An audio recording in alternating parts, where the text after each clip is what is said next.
Welcome to the Midlife Pilot Podcast. We are glad you're with us. What is it like to become a pilot in your 40s and 50s? The challenges are unique for those of us in midlife, but so are the rewards. Hosts Ben, Brian, and Ted talk learning to fly, growing as pilots, and the joy of flying to destinations. The purpose of the podcast is not to teach, but to share knowledge and experiences of being a midlife pilot. Join the Midlife Pilot community and listen in every week. We are not CFIs or particularly intelligent, so if you want to learn how to fly, talk to anyone else other than the hosts of a podcast. Even this intro was too challenging for us, and we used a robot to do it. Okay, checklists are complete. Let's get the show started. Welcome to episode 175 of the Midlife Pilot Podcast, where we share the experiences and challenges of flying in midlife. Today, we're talking about comms, specifically things I wish I knew about ATC before I started training or even during training. Today, we have our normal crew. Do we ever have I guess we do have a No, irregular we're not crew. normal. We're Nothing not normal about us. Yeah. Terrible segue. My bad. Under the Bachelorette Super Charlie flying a Cherokee 180 named Lucy and just turning wrenches all over the daggum place. It's our friend Brian Siskin. Hello, sir. Good evening. I'm glad to be here. I have been following our friend One Dull Geek's adventures into learning how to become a mechanic. And he advised, and I've heard other people advise, that you should just go ahead and start a logbook because why not? And man, I've got a lot of retroactive entries, I think, at this stage. I am incidentally becoming a mechanic. But yes, surviving nonetheless. Glad to be here tonight and excited to tell the tales of our failures of early flying. Oh. Also joining us tonight, he's on the West Coast. He's a sport pilot extraordinaire. He's everybody's friend. It's our friend Time Step Tedder. Hello, sir. Hey, glad to be here. Really glad to have you here. We're going to get to talking comms here in a little bit, but first, just wanted to check in, see what you guys have been up to. Anything? Well, Brian, you've kind of led into it. You've got 4 modes of transportation, and right now one of them works. Is that correct? Yes. When you have a lot of cheap things, it doesn't really combine to make one good thing. You just have a lot of cheap things. So yes, this week I was doing some drone work for a job. I go out in the morning to start the MR2. It doesn't start. First time it's ever not started. Keeping in mind, yes, it's had an engine rebuild and things are still getting sorted out with that, but it's never not started. It was troublesome. So then I had to put my gear into our trusty 1994 Volvo 940. Made it around, for the whole day, all these different locations, doing all the shooting. And then I got back into this little cul-de-sac where I was looking for a shot that I could get, and it just sputtered out. And then I thought, okay, well, that's great. I sat there for about 15, 20 minutes looking around, trying to figure out if anything was obvious. The gas gauge was at about half tank, and I had kind of thought about it. I thought, has this gas gauge gone down at all today? I wonder if it's broken. And there were some guys right there in this little cul-de-sac that were doing some work, and I just went over and said, look, I know this is weird, but can I borrow some gas? And let me just see if it's my gas gauge. Put gas in, fired right up. No problem. And it's so nice when you have a problem and there's an easy solution and it's a sort of a non-volatile, non-expensive repair or whatever. I don't know anything about that, just for the record. So you feel pretty good about that stuff. Well, then I got back on the road and thought everything was fine. And I made it's just, you make decisions. Sometimes you look back and you go, why? Why did I do that? The decision that I made, I was pretty far away. I was actually out by B&A, and I live well on the other side. And Cheapskate Aviation says it's always fuel. Yes. Well, you can buy that shirt in the Midlife Pilot Podcast store. So the decision I made that I shouldn't have made is I thought, I'm going to get home quick. I'm reverse commuting right now. If I just hop on the interstate, I should be able to get home 20 minutes faster. And as soon as I got on the ramp, and I was giving it the beans. It didn't like it.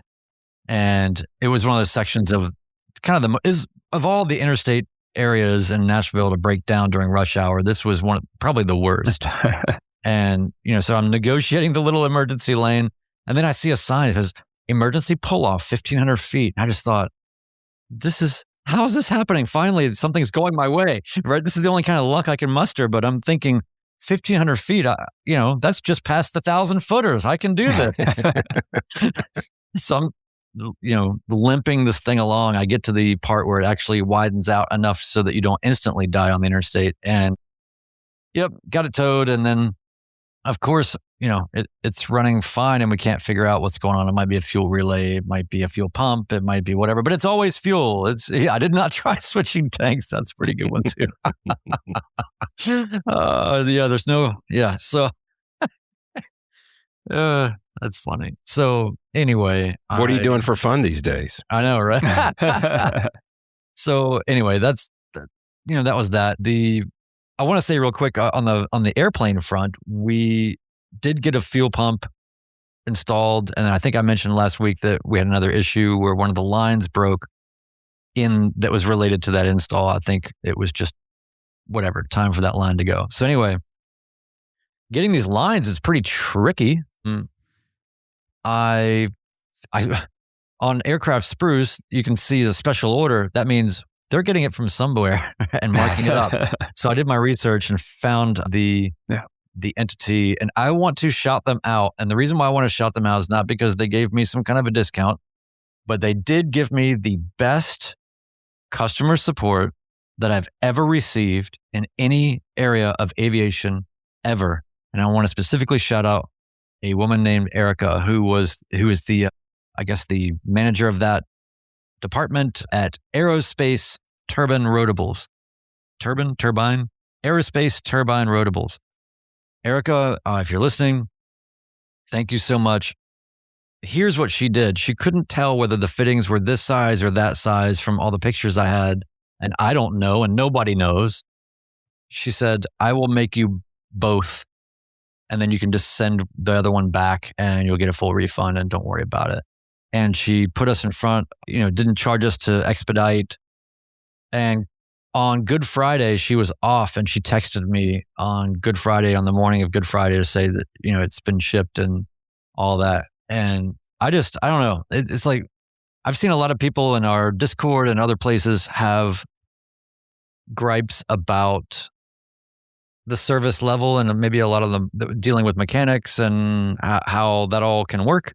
So I just take the wins when I can get them, and that was a big win. So anyway, as much as everything's failing, we get to have all these adventures along the way and meet all these great people. So Erica at Aerospace Turbine Rotables, thank you so much for helping us out. And that part comes tomorrow, and I get to go be a mechanic again. So it's funny with whenever you're ordering anything, aviation or otherwise, online, normal customer service, the bar is so low that when somebody does take that extra effort, it's very loud and very obvious. And I feel like I appreciate it a lot more today than excellent customer service years ago. Sound like those old men screaming at the clouds, but that's not the world we live in. Yeah, no, I'm turning into Bill Burr. I was at a drive-through chicken place the other day, and it's a drive-through.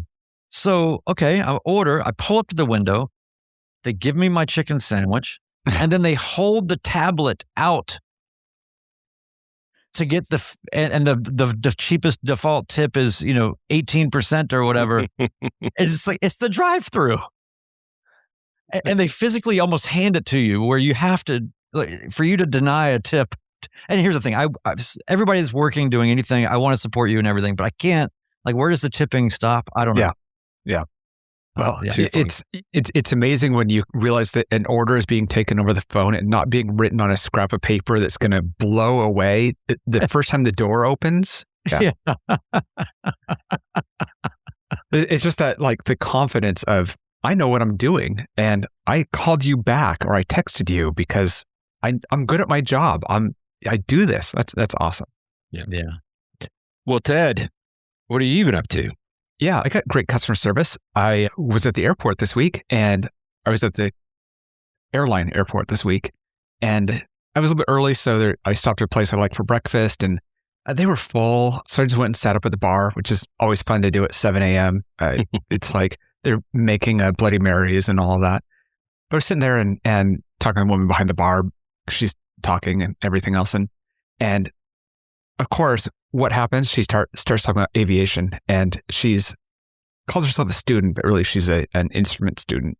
So we kind of catch up and share notes. And I was like, "Are you in the 99s?" And she's like, "Yeah." I'm like, "Oh, do you know Windy?" Of course she knows Windy. So our Windy. We're never very far away from finding people that we're connected to. I wonder if Windy is the Northwest version of AJ. Yeah. I like it. Don't wish that on anybody. Well, no, that's really not fair. You're right. Sorry about that, Wendy. I meant that really as a compliment that you know a lot of people, but then I thought of all the other stuff that comes with it and thought, maybe not. Well, the best way to describe what I've been doing, the plane is still an annual. I still don't have a status on it. Coming up on week 3. Nice. This is where I start to get utsy, as my wife likes to say, when I get a little cranky. So I have been researching, and I have come up with a couple of solutions for building some multi-hours without breaking the bank. I'd been given some advice to go into LinkedIn and do all this research. And as much as I hate to admit it, Facebook groups are pretty amazing. I go to the Georgia Pilots Facebook group, and I put in looking for multi-time buying blocks anywhere close to the metro area, and I have 3 really good solutions, probably within an hour and a half of me posting that. Mm-hmm. And so there'll be some multi-time coming up soon. Also, I need to get the night hours, so that's why I'm calling myself a multi-night seeker. Is the goal, what is it, 100 hours you really need to have as a baseline? 50. Oh, for night? Okay. I've heard different things. No, sorry. 50 multi, 100 night. You're correct. I see. There you go. So I'm trying to combine as much as I can, save the money. If you can get your hands on a Ford tri-motor, can you count it as multi and single? No. Okay. While there is, multiplicity in a lot of things, you're either a multi-engine plane or you're a single-engine plane or you're a no-engine plane. Or you're just a no-plane plane, which is that's what we're operating in right now is the no-plane place. That's what it feels like right now. But anyway, it's good. We do have a special event tomorrow night here in Atlanta. Our friend Aero Grizzly is in town on business. Oh, yeah. Oh, man. So One Dull Geek is flying down. AJ, Terry, and AJ's wife, and a few of Aero Grizzly's friends from Lockheed are coming up, and we're all going to grab dinner together. It also might involve a cigar and other drinks, but, we'll see where the night takes us. But I'm really excited about that. I have not had a chance to meet him in person. Ted, I believe you have. Oh, yeah. Yeah, so should be a lot of fun. That is awesome. And I guess the reason why I was not invited is just because you need somebody outside of this whole sphere of chaos to bail everybody out or orchestrate any kind of problem resolution. Yeah. Yeah, if that's what you want to go with, that works for me. Well, but you know how great all my transportation methods are right now. The reason I did not invite you is because I'm going to put the invite you're going to accept, and there will be something wrong with Lucy. You're going to have to divert to another airport. It's going to be AOG on the ground with no services, and it's going to be all my fault. That's true. No, I mean, the thing is that I had to think about it. I really have been quite lucky. A massive long run of really good airplane running and cars running and everything kind of running. So it's just the way it goes. I'm trying not to take it personal, but I do. Well, and, I'm sorry, I guess is the only thing to say there. Hey, moving on. Let's get on with this thing. We're going to switch things up a little bit. We're going to get to listener feedback next, and then we'll hit the belly scrub and get to our main topic of communications. Brian, do you want to hit the first one? Yeah, I will. And before I do that, I just want to do a quick reminder. We created the ultimate guide to becoming a midlife pilot, and it is a free, pretty awesome PDF on our website, midlifepilotpodcast.com. So go check it out. All right. Listener feedback moved ahead in the show a little bit because we actually have to get a little caught up, and we've been kind of pushing some of these. So it's nice to do this. This is from Cameron M. from Papa Sierra Charlie, Tri-Cities, Washington. Ted, where is that? That is just over on the east side of the state, fairly central. So a couple of cities there that end up being together. So it's east of the Cascades? East of the Cascades, east of Yakima, south of Moses Lake. Okay. Well, see, I knew you would know. Yeah, exactly. It's so funny too. It's crazy because you're in Oregon, and Oregon is huge, and Washington is huge. But in our little world over here, we're just, to me, it's like, it's just all around the corner from you, you know? Yeah. Well, I do more flying in Washington than Oregon. And I always love it when I see airports that are here. I was like, have I flown into there? Oh yeah, I have. Now I remember. So it's always fun.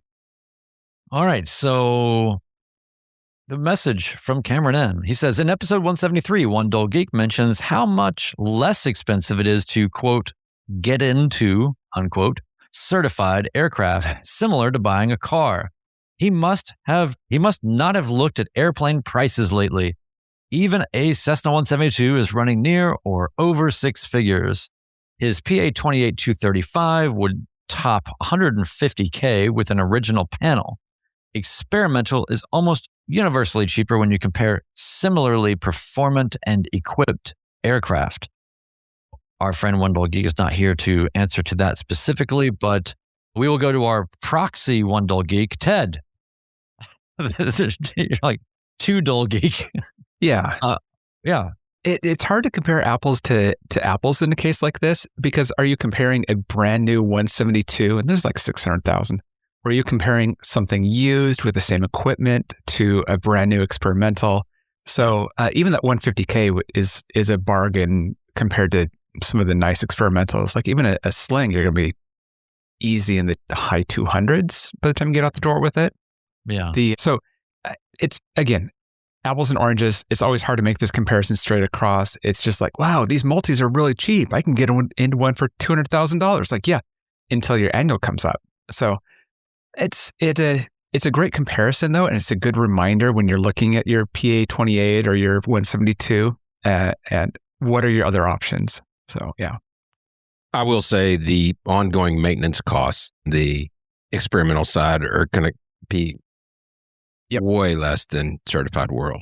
I think that's the point that One Dull, or the contrast I think that he was just trying to point out. And I think that there are certain anomalies that can maybe put some cracks in this. And ultimately, as trainer worthy as a 172 is, flight school demand value of a 172 is kind of insane, and for what you get. And I think a lot of people know that, but I think the distinction that our friend One Dull Geek was making here is just trying to draw the contrast of you're going to pay one way or the other. Yeah. So do you want to pay now or do you want to pay later? And I appreciated that point of view. And I think that there is something that probably, if you can afford, and here's what Cameron's saying here too. Of course, there are experimental aircraft that are not $400,000, right? There's a lot of options, but this is the problem when we speak in generalizations and we're trying to just make higher points here. But I do appreciate the push for clarity from Cameron here, and we'll get One Dull Geek's formal response. Maybe we'll get a rant out of it. That's what I was just thinking. Oh yeah, we haven't had it in a while. Yeah. We need a rant. Well, very cool. Should I get the next one? Yeah. This comes to us from LSH, and Ted, we'll come back to you. Do you know where Deer Park, Washington is? I do. I've been into that airport a couple of times. It's one of those old airports that has the three intersecting runways in the triangle shape. At least one of them is closed and is full of hangars now. And I think there's a bunch of tankers, fire tankers that are based there. Nice. So Yeah, nice place. Very cool. He writes in, excuse me, I recently discovered your podcast and I'm finding myself wanting more. I started my lessons summer of 2025, still taking lessons, and I figure I'll get there when I get there. I'm thrilled there are so many others getting their licenses after the age of 40. Certainly lets me know I'm not alone. My interest in flying is probably a bit different than most. My dad started taking me flying when I was 5. I really did enjoy going places with him in the Reynolds 172. Then he bought a Piper Cherokee and then a Coot. Are you familiar with that? C-O-O-T? I was looking that one up. That's the pusher amphib. Okay. It's like the lake. Got it. So, with the small boom to the tail. Nice. Wow. Nice. Cool. He sold his planes many years ago before being medically grounded. My dad turned 80 last year, and I decided it's my turn to take him flying. He doesn't know I'm getting my license. It's really hard to keep this secret. P.S.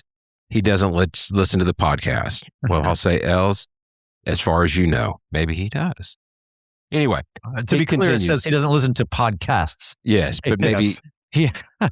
I'm sending this out. I'm gonna with Ted's help, I'm gonna go find him and send him this. So it's a surprise. Anyway, he continues.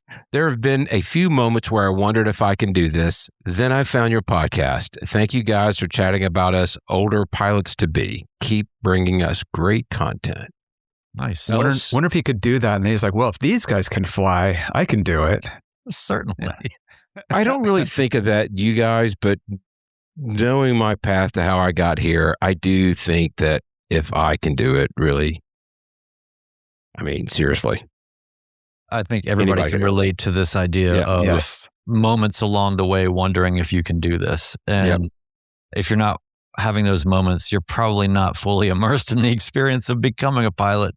If it's easy and not fraught with moments of doubt, then perhaps you're not digging as deep as you should. But I think that feeling, wondering if I can do this is one of the feelings. There's also the wonder if I should do this.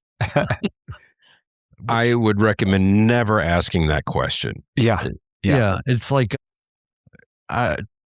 we've talked about this before, I think once, but there are people that track all of their expenses for training in a spreadsheet. Oh yeah. No. And I remember doing that in the beginning. I could probably go find this spreadsheet right now. It's like, you can just see it just trailing off like a bad attempt at a diary when I was 7 or something. I don't need to be met with that reality that clearly. Yeah. Right. I think that's the number one reason to be a single owner of a plane, not have a shared ownership of your plane, is you're not sitting there trying to calculate the per hour cost of it. I have no idea, and it's variable depending on how much things happen to cost when I do them. So I don't have a reserve. I don't have any of that. I don't have to think about what it actually costs on the hourly basis. Yeah, and you need plausible deniability with your significant other, right? It's like, well, I'm not really. I mean, it's kind of I got to tell you, one of your videos popped up in my feed, Brian, and it was the Nobody Cares recap. Man, readout. Yeah. Oh, it wasn't a recap. It was just the film that you documented it. Oh, and there was one section when we're interviewing you on top of that house on the roof bar area it had.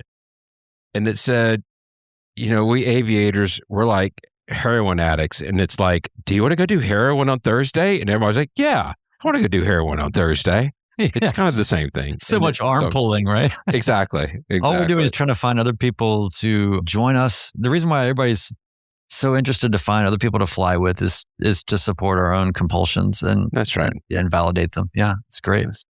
Very cool. Well, Mr. Siskin, would you mind hitting the belly scrub and we'll knock it out. Everybody know quick. The things. Yeah, join our Patreon community and help us keep the Midlife Pilot podcast ad-free. Your support makes the show possible, and every membership level gets you into our incredibly active Discord community. We have different levels. I don't want to explain them today because I just don't feel like it. But know that 10% of every dollar goes directly to Freedom Aviation Network's anti-human trafficking efforts. And for everything Midlife Pilot Podcast, to support us on Patreon, please send us feedback. Go get some merch. We have some fun t-shirts and all kinds of things. You can find out about events and read our blog and more. Just visit midlifepilotpodcast.com. And if you're enjoying the show, leave us a 5-star review on Apple Podcasts and we'll read it on the air. Then hit subscribe or follow in your podcast app so you never miss an episode, and it helps other midlife pilots find us. So that is that. Actually, have we looked? I'm trying to see if we have any new reviews. I looked yesterday. I did not see any. Okay, so guys, let's get the review thing going, right? It's the only way that the algorithm will ever care. Send in your reviews. Yeah. Yeah. It can be a 5-star review with your tuna casserole recipe. It doesn't, the words don't have to be that much of a thing. Confuse the algorithm here. Yeah.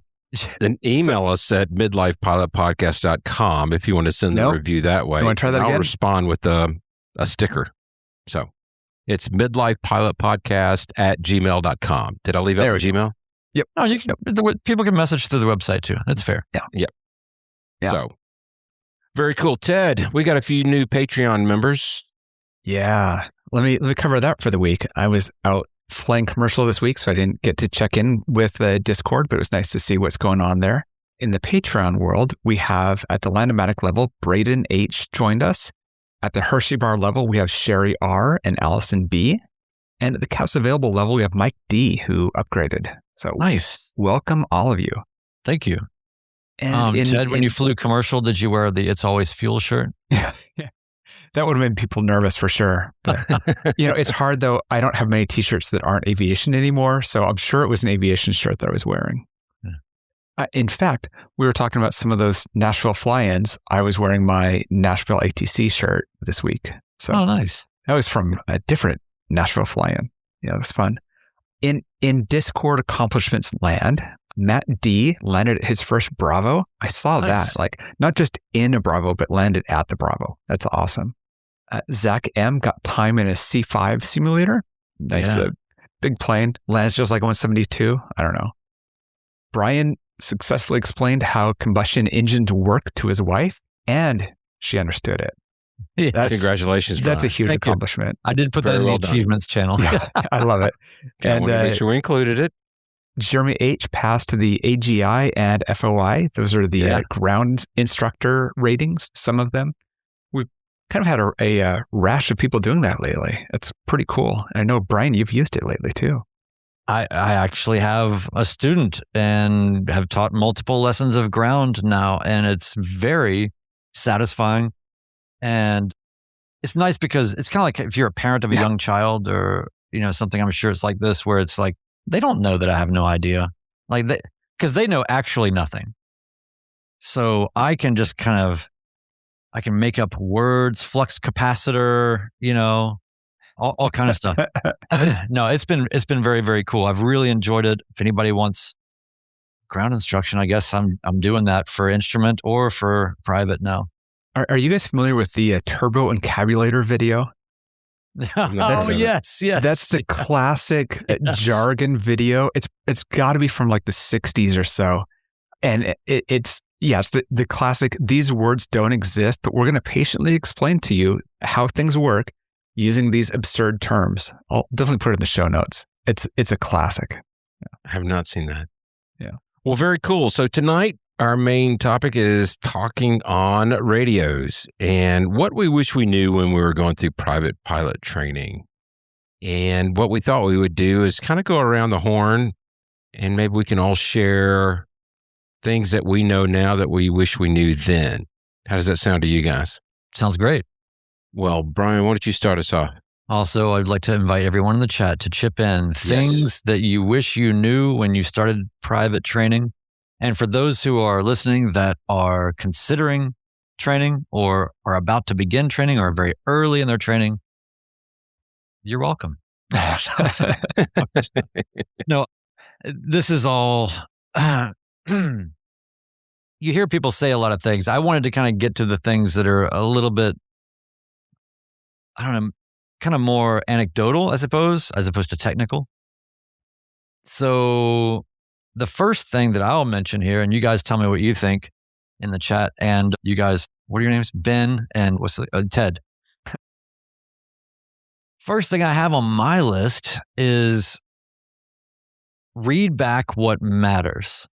And that's all you really have to do. And I think that the feeling of being overwhelmed in the early stages of talking to air traffic control, because you don't have a lot of synapses left, it's really hard to just fly the plane, much less do one more thing. And it does feel like doing the rub your belly and whatever. Pat your head. Yeah. Pat your head thing.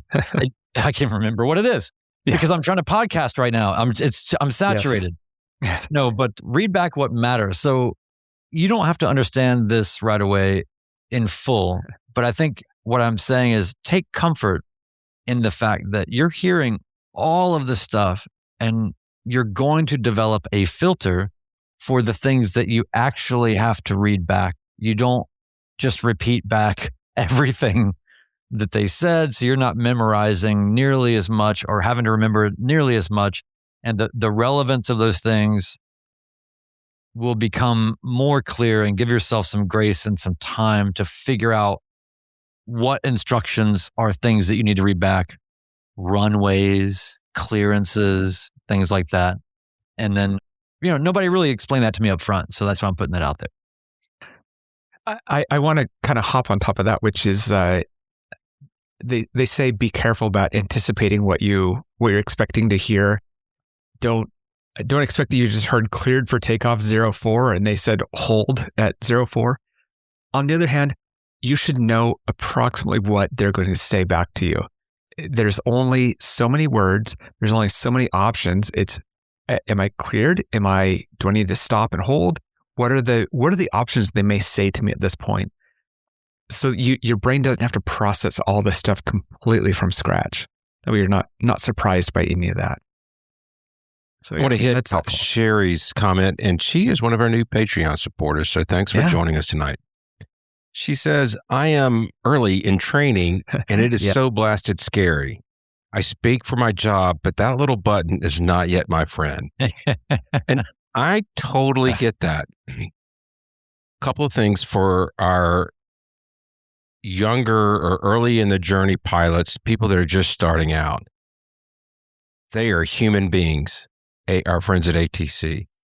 And you hear them and they are rattling all this stuff off to other pilots, and it is absolutely intimidating. My first point is they are human. There's no need to be reluctant to talk with them. I was in sales for 35 years and I embarrassed myself on the daily. So when I stepped into a plane and start talking on the radio, it was another day at the office for me. But just know that you will not be the first person to screw up a radio call. And I'm pretty sure you won't be the last. Yeah. And I can also promise you that controller is going to forget about the way you fumbled over something about 22 seconds after you do it. It's gone out of his brain. Right. Yep. That's, well, I'm just kidding. If it's really funny, then it might stay within 22 seconds. But anyway, you understand my point. But that's the thing is that it's just talking to somebody. It's like talking to somebody on the phone. You're just reading back what they're saying. And I like what you said, Brian, about learning to read back what matters. I watch a lot of YouTube videos, and you hear these corporate pilots, and they will do, for instrument training and people that are instrument pilots, they know the PTAC, the position, turn, altitude, and clearance right before you're cleared for an approach. And man, they would do it in like 5 words or less. They would just say 240, 3,000 till established. Yeah. And that's all that needs to be said. And that brevity I think is one of the hardest things I had to learn, because I'm a chatty Cathy on the radio, but I love that now. I love trying to figure out how I can provide a radio call in the fewest words possible. I want to hear you on. I want to hear you on with New York City controllers. Hey, so Ben, do you know the YouTuber Pro Pilot Pete? He flies out of GSO in OB land, and he's flying up to New York. He's flying a Citation, and he's got a pretty thick Southern accent. but I love how he handles it. It's almost like a Cajun accent. And he handles it really well. But yeah, I'd love to go up to New York and just really lay it on thick. But I'll give it to him, with brevity. Well, do you remember, Ben, when we were flying to rescue Mark, Wendell Geek, on the 100th episode? Yeah. And we made the turn to go over there into the land of Pepsi and pick up Mark. And we were flying IFR, and we ended up on that through the final approach fix. You remember that when they were going to give you a PTAC call, and you said, hang on, basically you're not familiar with this, Ted, so let me get this. Well, so... Because you were running the radios at that point. Yes. And so, you managed to completely wad it up. I screwed it up 10 ways to Sunday because I knew the pressure was on. But it was great. Yeah. So Brian, you're up. Yeah. So you guys are perfectly feeding into my next piece, which here is say again. There's no shame in say again. Controllers expect to hear it sometimes. Do not be afraid to say again. And if you're a student pilot, of course, use the student pilot card. Ben still uses it all the time. Identify yourself as a student pilot. Your instructor will tell you to do that if you need to. But I think that just knowing that it's really necessary to get these communications right and to have a mutual understanding. That is the ultimate goal. So if you can really just focus on your commitment to that mutual communication, that requires everybody understanding each other. So then if you don't understand something because they are saying something too quickly, or it's just too many things, you can say again. You can say again slowly, student pilot, get them to say it again. Yeah. And Air Exploration, Jim mentioned this, and it's something that I have listed on my notes. I listen to liveatc.net a lot, in private and especially in instrument. But there's something magical about just, get the app for your phone and play it through your car when you're on a long trip as background music. And it just seeps into your mind. It's osmosis. And I feel like that really helped me a lot. Just hearing it over and over again. Find Traycon that you can listen to because you get a wide variety of things. Or Class Charlie is another good alternate that you can listen to. Or if you're a student, listen to something that's the closest to what your environment is, if not actually that airport. Maybe don't overwhelm yourself with listening to a very busy airport full of airliners. Try to find something that's a likeness to where you are would be my sort of addition to that. But just listen. And then if you can correlate it to what you're seeing on a screen, even better. I have one more tip, though, as it relates to that. When you're going through your training and you're doing your long cross country and you're in cruise and everything is settled, one of the ways that I pass time is that I'm listening to ATC every call and I'm looking on my iPad to see where those people are. And I do that to learn how to build a picture, which also allows me to read the room.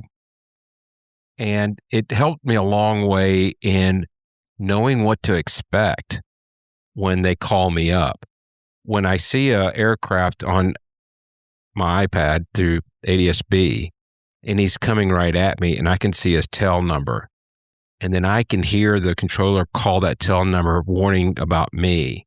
I know that call's coming next. And I'm usually I have him spotted and I can report in sight when he calls me up to tell me about it.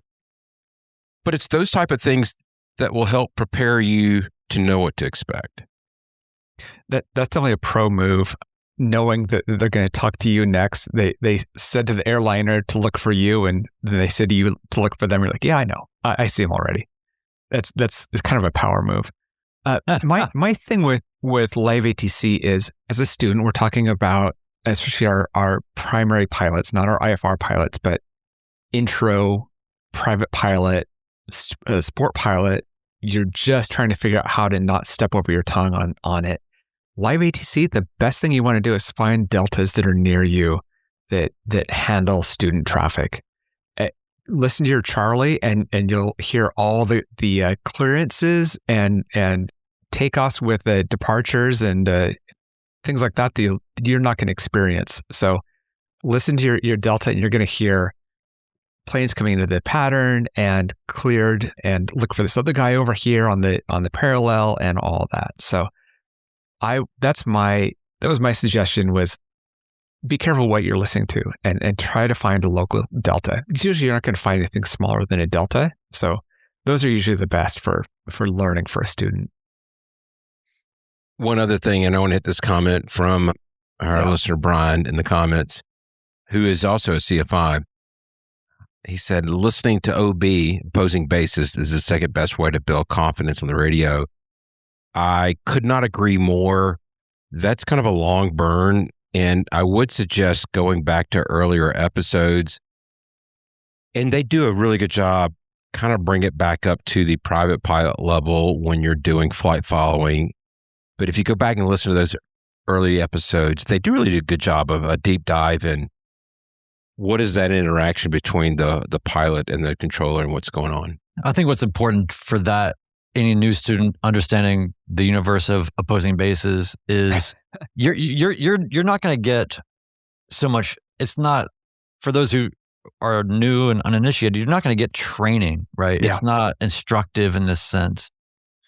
But what you can get is a really rich contextual understanding of the entire airspace system and how controllers and pilots fit into that and how that harmony works and where there are known overlaps and issues and challenges and all of that. You're just going to have a sense of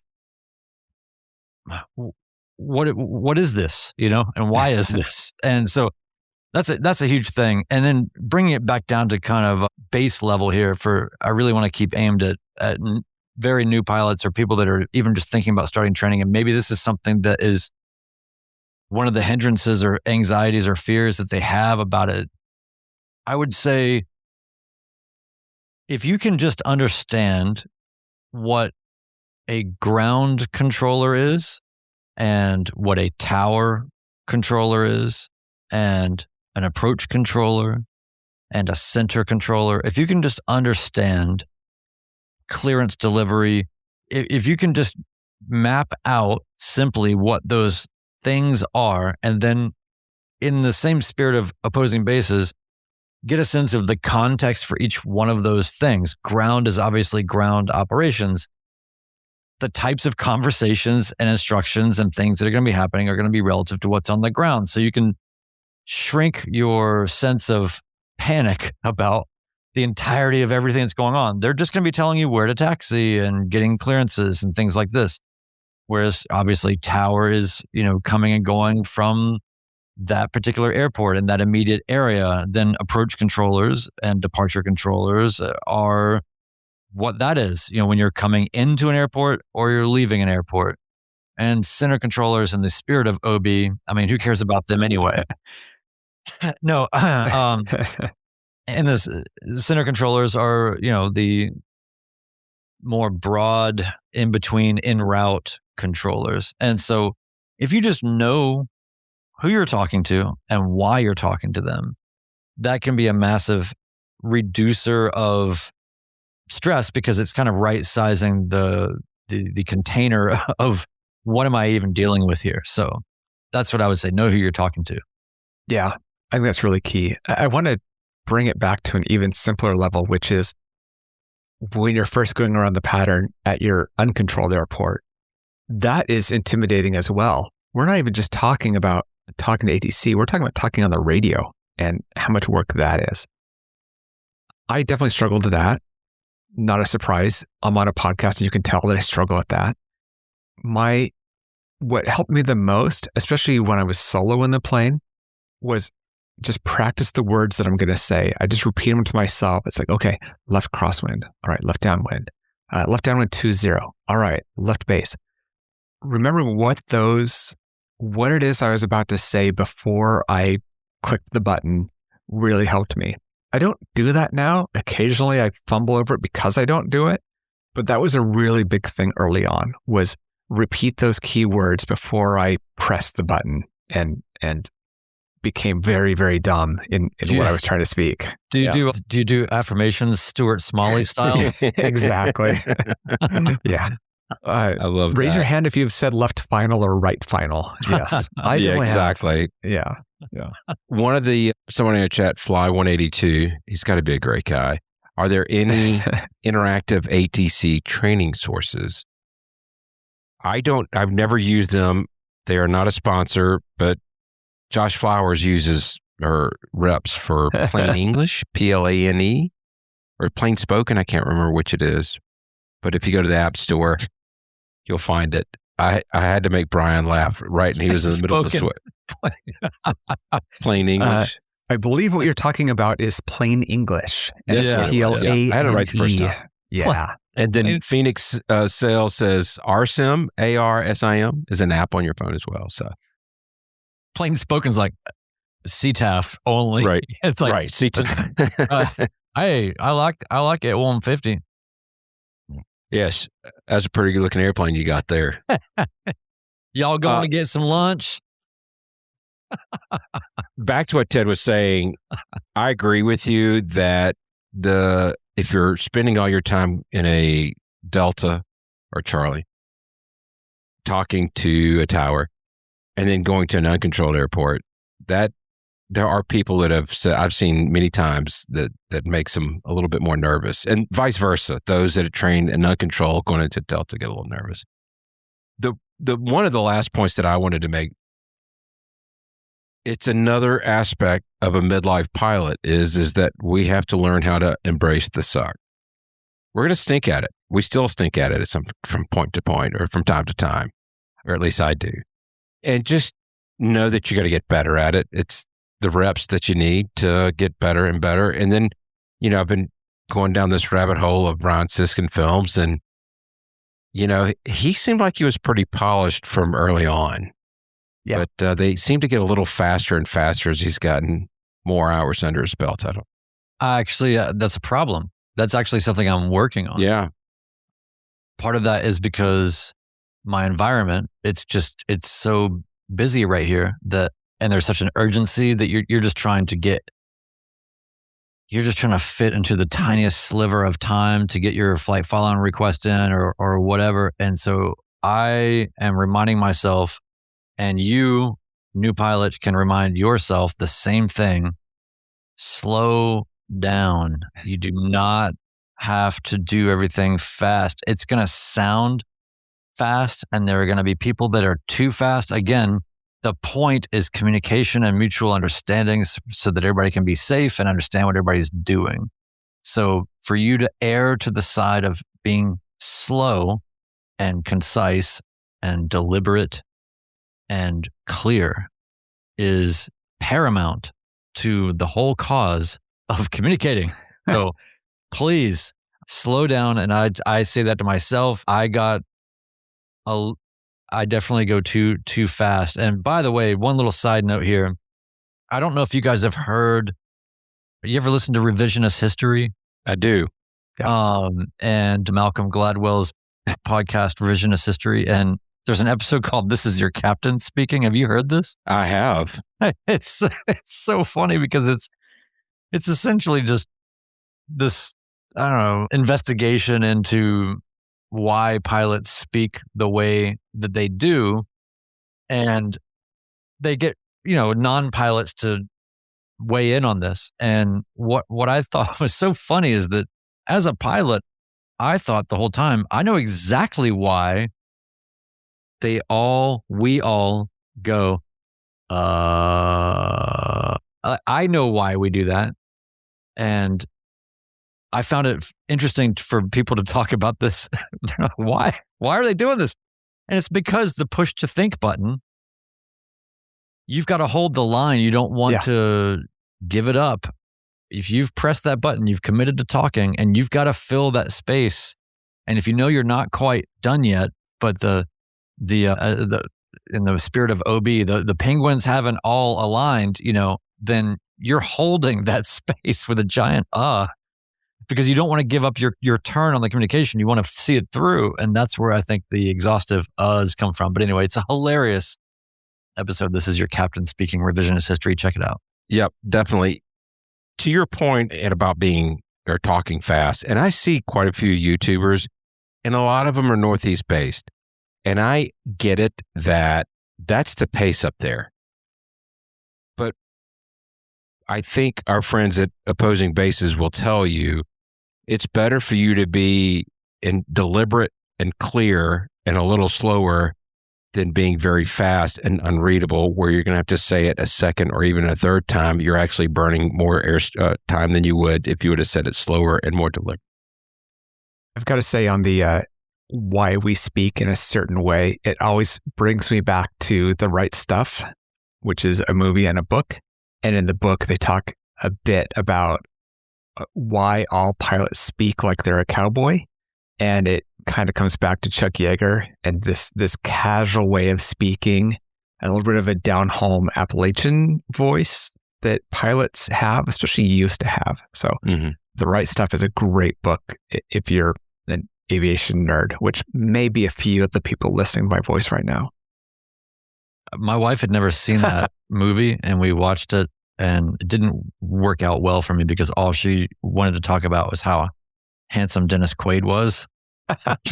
So didn't work. Very cool. Yeah, I was not a cowboy. I was nobody. Oh, now, not to us, you're not. We got a lot of comments here. Do you want to? Yeah. Oh, by the way, Rich Flies, I really appreciated. Let's see, where did it say? Where did he say? Oh, the first time I ever used flight following without my instructor was the day I met Ben, One Dull Geek, and Chuck K. And, what an occasion, right? Flight following.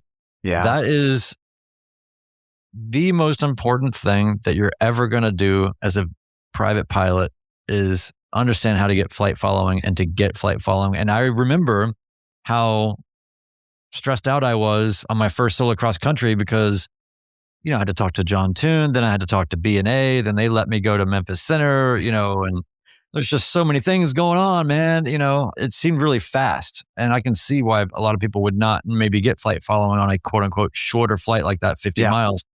I get flight following every time, all the time, and it pays massive dividends. It is a little bit of an art form. We've got episodes about that, and OB's got a ton of them. Yes, there's the sticker, call sign, location, destination type, altitude. Memorize that. If you want to get better at radio calls, just memorize that sticker and you will make a lot of controllers happy. You may stumble over it the first couple of times, but they actually, in the most recent episode of Opposing Bases, they actually explained why they need it in that specific order.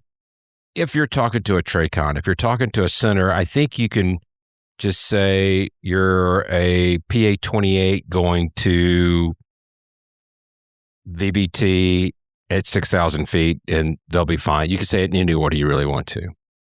I think it depends on the type of keyboard that they're using. Is the right, whole and I think the why... center controllers have the normal keyboards, and as AG put it, you basically can just think it into your microphone, and it'll appear into their system somehow. They've got such updated systems compared to what TRACONs have. So, yeah, I've got to say, my power move of flying in and near a Charlie, and this is true of Bravos, is know what local flight following means for a Charlie. That's when you get a 03 or a 04 code, and they need to put in much less information. And if you can request this is terrible for our students who are already overwhelmed, but if you can request local flight following, it can make their lives a lot easier to give you a 03 code, for instance. Such a power move for me. And the other thing I've got written down here before we leave is switching over when you are given a new frequency and you need to check in with the new controller. As Opposing Bases says, there's no rush on that, especially as a VFR pilot. They don't need to hear from you immediately. Arguably, if it's super busy, they may not need to hear from you at all. I got in the habit, and late in my flying here, relatively recent, I write down on my notepad the frequency and who it is I'm talking to, center or not, label of them, and what time it is when I switch frequencies. I do that right when I've switched frequencies before I speak. That helps me delay and not do it immediately. There's always enough time to write down a frequency and a name before you speak on the new frequency. So I say always, almost always. Right. So slow it down. And even on the switches, slow it down. Yeah. And I think that, and back to the new training pilot, this is just one more plate that you're going to be spinning. And it's something where you're going to, in the early stages of flying, everything is a separate action that is happening that must be tended to in some way. And it is overwhelming, and it's a house of cards. And so when the communication piece is added on, that can sometimes send other things kind of down the tubes quickly. One of the things that the final thing that I just want to put out there for anybody that's new is aviate, navigate, communicate. All of this conversation that we're having about the responsibility of communication and the necessity of communication should be ultimately within the larger framework and universal truth of aviation, which is aviate, navigate, communicate. You hear people say it. You really start to understand it when you start flying, and it is so hard to get that extra plate spinning anyway. So you are happy to focus on flying the airplane. You fly the airplane first.